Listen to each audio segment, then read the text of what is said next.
Today's sitting of the Senate began with the swearing in of 3 new opposition senators. I, Darrell Bradley, do swear that I will bear true faith and allegiance to Belize, I, Shari Medina, do swear that I will bear true faith and allegiance to Belize and will uphold the Constitution and the law. I, Ashton Mackenzie, do swear that I will bear true faith and allegiance to Belize and will uphold the Constitution and the law. Both Mackenzie and Medina were sworn in as temporary senators. Thereafter, Senator for Government Business, who is also Belize's Minister of Foreign Affairs, rose to speak on the assassination of the President of Haiti, Jovenel Moise. The government of Belize called for peace and safety in Haiti. The situation in Haiti is particularly grim. Prior to his death, there was a serious constitutional question as to the continuing legitimacy of President Moise and his authority to continue to govern Haiti.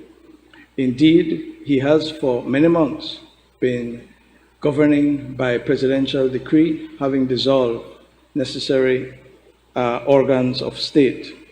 There is a question whether or not his actions were indeed lawful. There is widespread violence, wanton killing, gangs are running wild in Haiti, and in fact there is a virtual complete breakdown of law and order in that republic, a member of the CARICOM family.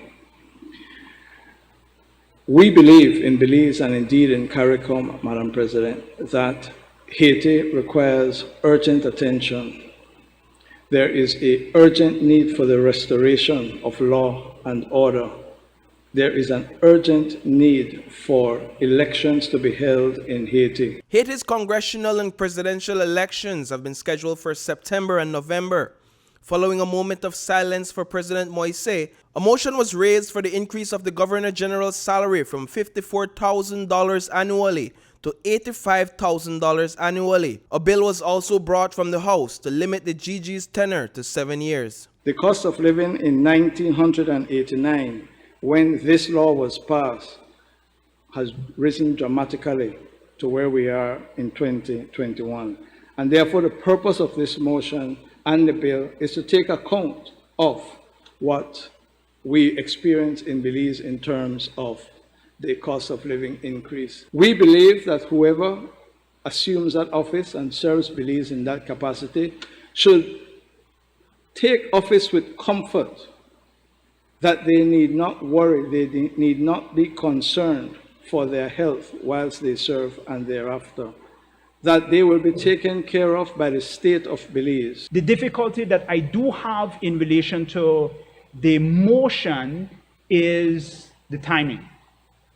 And I think that recently the significant portion of our population has been called upon to bear sacrifices.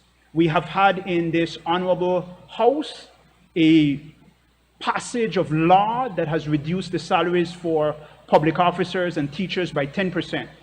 We've had a situation where a significant amount of the private sector are struggling. We agree with the government proposal and with some of what Prime Minister Briceño had said in relation to our Governor General. It has been long overdue. It has been long overdue. And yes, I joined my colleagues before me in congratulating this and feeling very grateful for the stellar service from our previous Governor General, Sir Colville Young.